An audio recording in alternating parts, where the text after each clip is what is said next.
Hello, Radhe Radhe. कैसे हैं आप सभी? आई होप आप सभी अच्छे होंगे और आपकी रनिंग भी अच्छी चल रही होगी। तो जैसा कि सब आप सभी को पता है कि आज डॉक्यूमेंट वेरिफिकेशन का दूसरा दिन था और हम सब बहुत, अब तो जब मैं देख रही हूँ तो सारे लोगों का फ़ोन भी मेरे पास यही आ रहा है कि अब रनिंग कर लो, क्योंकि अभी ये गर्ल्स की डॉक्यूमेंट वेरिफिकेशन हो रही है, बॉयज़ की नहीं हो रही है। मतलब अब सबसे पहले, इसका मतलब सबसे पहले लड़कियों की ही रनिंग कराई जाएगी और लड़कियों का जबकि डॉक्यूमेंट वेरिफिकेशन पहले है तो ऑब्वियस है कि उनकी पहले होगी रनिंग।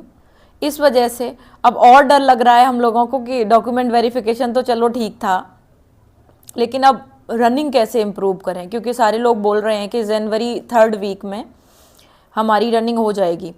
और ये बात तो ठीक है, जैसे कि जब डेट ये दी गई है कि इस फलाने हफ्ते में हमारा डॉक्यूमेंट वेरिफिकेशन हो जाएगा तो उसी में हुआ है, तो मतलब जैसा ये लोग बोलते हैं वैसा कर रहे हैं डिट्टो। तो हमें इनकी ये बात तो मान के चलनी ही पड़ेगी कि हम डॉक्यूमेंट वेरिफिकेशन के बाद ही रनिंग होगी।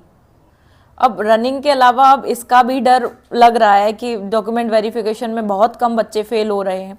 इसका मतलब है रनिंग के लिए भी ज़्यादातर गर्ल्स ने प्रिपरेशन अच्छी कर ही ली है। इसका मतलब है हमारी फाइनल मेरिट भी बढ़ेगी ऑब्वियस। बस इसका डर लग रहा है कि फाइनल मेरिट कहीं ऐसी ना बढ़ जाए कि 15-20 नंबर आगे चली गई, फिर क्या होगा। बहुत सी गर्ल्स ऐसे डर रही है। मेरे पास बहुत सारे कमेंट्स आ रहे हैं कि दीदी फाइनल मेरिट बता दो कि कितनी बढ़ेगी।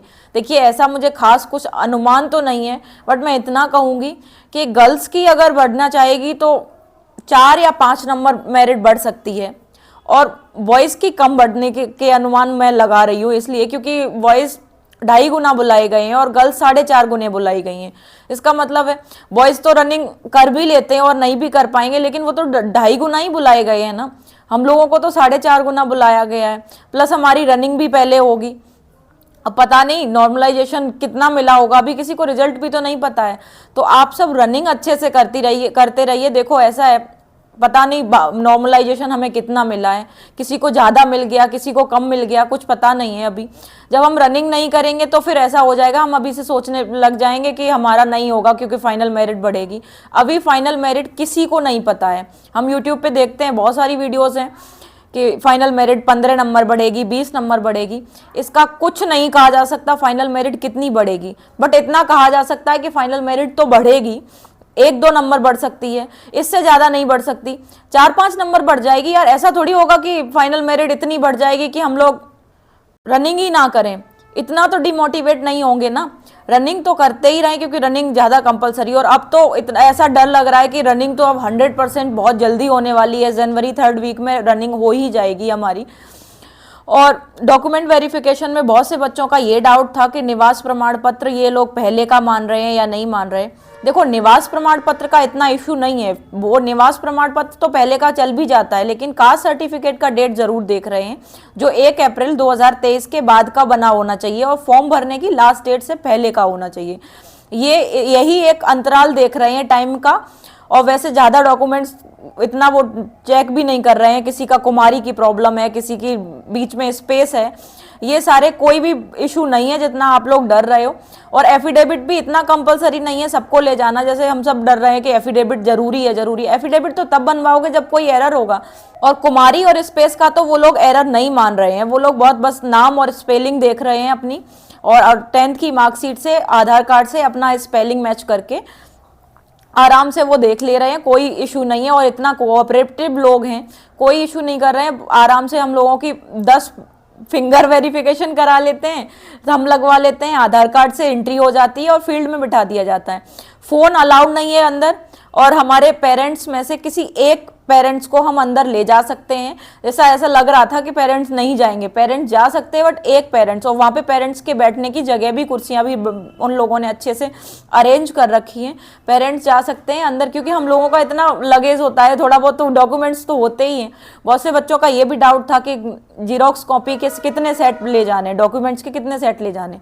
देखो, वहाँ तो सिर्फ 1 सेट ही लग रहा है, लेकिन हम अपने लिए 2 सेट तो लेके ही जाएं, क्योंकि पता नहीं क्या हो, हमारा कोई डॉक्यूमेंट मिस हो जाए। वो लोग तो एक ही डॉक्यूमेंट लेने, उनको क्या कोई रद्दी में थोड़ी बेचने हैं। सारे डॉक्यूमेंट्स क्यों ही आपके 2-2 सेट ले लेंगे, वो 1 सेट ही ले रहे हैं। बस उनको जितने डॉक्यूमेंट्स की ज़रूरत है वो 1 सेट में कंप्लीट पूरी हो जाती है। तो आप लोगों को इतना डरना नहीं है कि कितने सेट ले जाने हैं। फोटो भी 2 या 3 फोटो की वहाँ ज़रूरत है, इससे ज़्यादा फोटो की ज़रूरत नहीं है। और जहाँ तक कि सवाल था कि कल DVPST में कितने लोग फेल हुए, कितने लोग पास हुए, तो ज़्यादातर कोई पास और फेल का आंकड़ा तो नहीं पता है, लेकिन आज न्यूज़ में निकला था, मैंने न्यूज़पेपर पढ़ा था कि जैसे वो लोग एक सेंटर पे 150 बच्चे बुला रहे हैं, एक दिन में 4000 बच्चों का ये हो रहा है DVPST, एक दिन में 4000 का हो रहा है और एक सेंटर पे मतलब 150 बुला रहे हैं। जैसे 75 जिले हैं तो उस हिसाब से आप लोग जोड़ लीजिएगा, 150 के हिसाब से इतना ही निकलेगा। तो उसमें से 150 में से लगभग 5 या 6 बच्चे फेल हो रहे हैं। इसका मतलब है 5 या 6%, 5% का नॉर्मल DVPST के बाद लोग कम हो जाएंगे। जैसे 175 लोग हैं, 1,75,000, इसमें से इतने बच्चों में से 5% लॉस कर दीजिएगा। 5% जब हम घटा देंगे तो उतना हमारे फिजिकल के लिए बच्चे बुलाए जाएंगे। तो इतना ये है फिजिकल के लिए आंकड़ा, अलग समझ लो कि 1,30,000 के समथिंग बच्चे वहाँ फिजिकल के लिए जाएंगे। क्योंकि अब जैसे कि पता है GD का भी रिजल्ट आया था, तो उसमें अगर किसी को CISF मिल गई है अगर GD में, तो वो बच्चा CISF को प्रायोरिटी देगा। तो ऐसे भी बहुत से बच्चे हैं जिन्होंने DVPST अपना स्किप किया है, वो अपना डॉक्यूमेंट वेरिफिकेशन कराने ही नहीं गए क्योंकि GD का रिजल्ट आया। मेरी एक दोस्त थी, उसको CISF मिल गया तो उसने यूपी पुलिस का डॉक्यूमेंट वेरिफिकेशन नहीं कराया। ऐसे बहुत से बच्चे हैं जिन्होंने डॉक्यूमेंट वेरिफिकेशन छोड़ दिया है। प्लस इसमें से लगभग 2-3% ऐसे हो रहे हैं जो अब्सेंट जा रहे हैं। अब्सेंट वही बच्चे जा रहे हैं जिन्होंने कोई दूसरी जॉब को ज्वाइन कर लिया है और इसको छोड़ दिया है। तो इतना ना डरें, फाइनल मेरिट इतनी नहीं बढ़ेगी। हमें अपनी रनिंग पे ध्यान देना चाहिए, क्योंकि मैं भी पर्सनली रनिंग पे ही अब ध्यान दे रही हूँ। मेरे भी इतने ज़्यादा मार्क्स नहीं है, 7 नंबर मेरे ज़्यादा हैं ये मेरिट से, और मैं OBC से हूँ। 30 की फर्स्ट शिफ्ट में मेरा पेपर हुआ था। और ओवरवेट का बहुत सी गर्ल्स बोल रही थी कि ओवरवेट का क्या होगा। ओवरवेट वहाँ कुछ नहीं मान रहे हैं, वो बस मिनिमम वेट 40 किलो ले रहे हैं।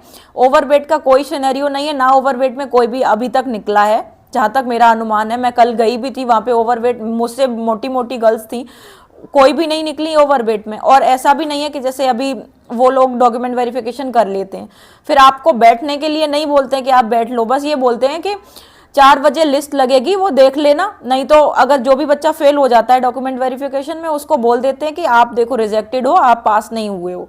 और जो भी DVPST में पास हो जाता है उसको कुछ भी नहीं बोला जाता, मतलब वो पास है, वो अपना मान ले, या फिर लिस्ट का वेट करे। जिसको लिस्ट का वेट करना है वो अपना वेट कर ले, रिजल्ट देख के। रिजल्ट नहीं देखना है वो अपना घर आ जाए। वो लोग स्पेशली बता देते हैं कि इस बच्चे का नहीं हुआ है, क्योंकि 150 में से 5-6 ही बच्चे ऐसे होते हैं जिनका नहीं हुआ होता है, तो उससे पता तो चल ही जाता है। क्योंकि उस पर इतना, वो लोग ऐसे तो है नहीं कि चलो आपका नहीं हुआ नहीं बता रहे, प्रॉपर उस पर बार बार वेरीफाई करते हैं कि इसका ये डॉक्यूमेंट्स ले आती, आप ये कर लेती, इसका ये क्यों नहीं है। बहुत पूछताछ के बाद वो लोग रिजेक्ट करते हैं कि देखो आपका नहीं हो पाएगा। बहुत कोऑपरेटिव लोग हैं डॉक्यूमेंट वेरिफिकेशन के लिए, आप लोग ना डरो। और फाइनल मेरिट की भी ये ना सोचो कि कितनी बढ़ेगी कितनी नहीं बढ़ेगी, आप लोग बस रनिंग पे ध्यान दो। अब बहुत जल्दी हमारी रनिंग होने वाली है, हमें तो लग रहा है कि 15-20 दिन बचे हैं मेरे पास तो रनिंग के लिए, क्योंकि हमारा तो 30 दिसंबर को ही है। अभी गर्ल्स का हो रहा है डॉक्यूमेंट वेरिफिकेशन। इसका मतलब है कि सबसे पहले गर्ल्स का ही फिजिकल होगा, तो और लड़कियां बहुत जल्दी निकलती भी हैं फिजिकल में, तो क्योंकि 4.5 गुना इसीलिए उन्होंने बुलाई है कि निकल ही जाएंगी। इसीलिए उनको पता था कि बार बार मेरिट लिस्ट ना लगानी पड़े, क्योंकि पहले जो मेरिट लिस्ट लगाई थी उसमें 2-3 बार उन्हें लिस्ट लगानी पड़ी थी, क्योंकि गर्ल्स बहुत ज़्यादा फिजिकल में निकलती हैं। 50% के अराउंड गर्ल्स निकल जाती हैं फिजिकल में। तो आप लोग रनिंग करते रहिएगा अच्छे से, और जिन लोगों का वेट ज़्यादा है वो अपना वेट कम करने की कोशिश करो। डाइट प्रॉपर लो, रनिंग बहुत ज़रूरी है। अब रनिंग हमारी पास आ गई है, इतना ज़्यादा टाइम नहीं बचा है, तो बेस्ट ऑफ लक। जिन लोगों की रनिंग अच्छी हो रही है उनके लिए, और नहीं हो रही उनके लिए भी, वो लोग अच्छे से अपनी रनिंग करें। अगर ये इन्फॉर्मेशन अच्छी लगी हो तो चैनल को लाइक करें, सब्सक्राइब करें और शेयर करें, और प्यारा सा कॉमेंट करें। अगर किसी को भी कोई डाउट हो तो वो अपना कमेंट करें, मैं सारे कमेंट्स लेती हूँ और सारे कमेंट्स का रिप्लाई भी देती हूँ। तो love you all, take care, bye bye.